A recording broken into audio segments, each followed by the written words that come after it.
Hello everyone, आज की हमारी रेसिपी का नाम है माध्या, जो न सिर्फ सतारा महाराष्ट्र की बहुत मशहूर रेसिपी है, बल्कि जब आपका बिल्कुल सब्जी बनाने का मन नहीं होना या घर में कोई सब्जी अवेलेबल ही ना हो, तब आप इस रेसिपी को बहुत आराम से बना सकते हो।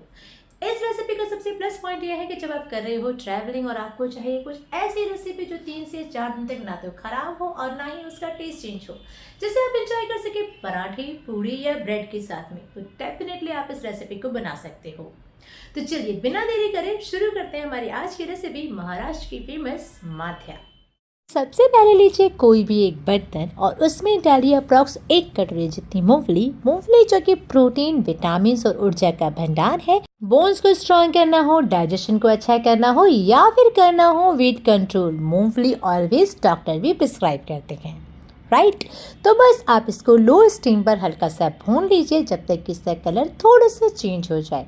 अप्रॉक्स 2 से 3 मिनट तक इसे भूनने के बाद में ट्रांसफ़र कीजिए किसी थोड़े से बड़े बर्तन में, हल्का सा होने दीजिए ठंडा और बस हाथों से मसलते हुए इसके ऊपर के सारे छिलके आप हटा दीजिए। अगर आपको इसको हाथ से करने में प्रॉब्लम आ रही है ना, तो आप एक प्रोसेस कपड़े में रखकर इसे हल्के हाथ से मसलते हुए भी कर सकते हो।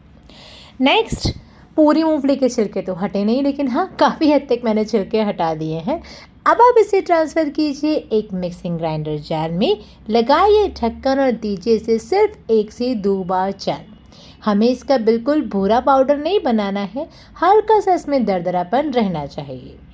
नेक्स्ट लीजिए एक नॉनस्टिक पैन और उसमें डालिए बिल्कुल 1 छोटी चम्मच जितना रिफाइंड ऑयल, साथ में जाएगा 1 चम्मच जितना जीरा, आधी चम्मच जितनी राई। गैस की स्टीम को कीजिए बिल्कुल लो, बिकॉज हमने ऑयल की क्वांटिटी बहुत कम ली है। अच्छे से इन दोनों को भूनने दीजिए और फिर इसमें ऐड ऑन कीजिए अप्रॉक्स 1 से 1.5 बारीक कटा हुआ प्याज।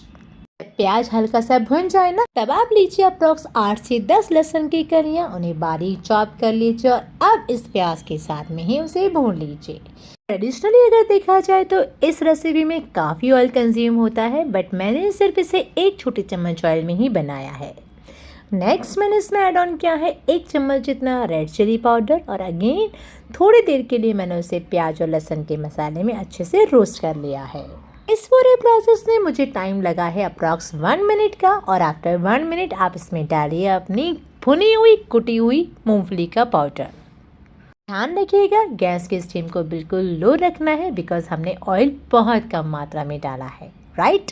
तो बस अब इसे अगेन 1 से 2 मिनट तक भून लीजिए। नेक्स्ट, डाइजेशन को सुपर ऑसम बनाने के लिए और टेस्ट को बढ़ाने के लिए मैंने इसमें ऐड ऑन की है ½ टीस्पून तक हींग और साथ में डाला है इसमें yes salt as per taste. Again आप इसे अच्छे से कर लीजिए मिक्स और लास्ट एंड फाइनल इसमें ऐड ऑन कीजिए अप्रॉक्स ½ कटोरी जितना पानी। अगर मेजरमेंट वाइज देखिए ना, तो जितने आपकी मूंगफली है आपको उतनी ही क्वांटिटी में इसमें पानी ऐड ऑन करना है और अब लगाइए ढक्कन। गैस की स्टीम रहेगी बिल्कुल लो, बीच में आप 1 से 2 बार इसके ढक्कन को हटा के स्पैचुला से इसे शेक कर लीजिए और अगेन ढक्कन लगा के आप इसे सिकने दीजिए बिल्कुल लो स्टीम पे अप्रॉक्स 3 से 4 मिनट तक। तो अगर देखा जाए कुकिंग टाइम इस रेसिपी के लिए तो सिर्फ है 5 मिनट। सबसे आखिर में इसमें जाएगा हमारा कटोरी भर की ग्रीन क्लो, यस कोरिएंडर लीव्स। बस फिर क्या, हिलाइए इसे फिर से 1 से 1.5 मिनट तक और ये लीजिए हमारी माठ्या की रेसिपी हो गई है रेडी।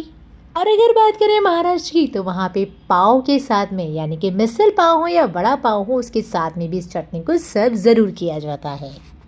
ते चलते एक बहुत इम्पॉर्टेंट बात, क्योंकि मूंगफली में होता है विटामिन ई और ओमेगा फैटी एसिड, जो कि त्वचा में नमी और स्किन में चमक बनाए रखता है। तो ये रेसिपी हमारे बालों और स्किन दोनों के लिए बहुत फ़ायदेमंद है और इसी के साथ मैंने इसकी सर्विंग भी कर दी है। तो उम्मीद है आपको हमारी रेसिपी अच्छी नहीं बल्कि बहुत अच्छी लगी होगी। ट्रैवलिंग टाइम हो या हो इवनिंग का टी स्नैक्स टाइम, आप इसे डेफिनेटली बना के यूज में ले सकते हैं। बनाइए और शेयर कीजिए अपने अनुभव होममेड बाय निशा में। मिलते हैं जल्दी एक नई वीडियो में। Till the time, thanks for watching.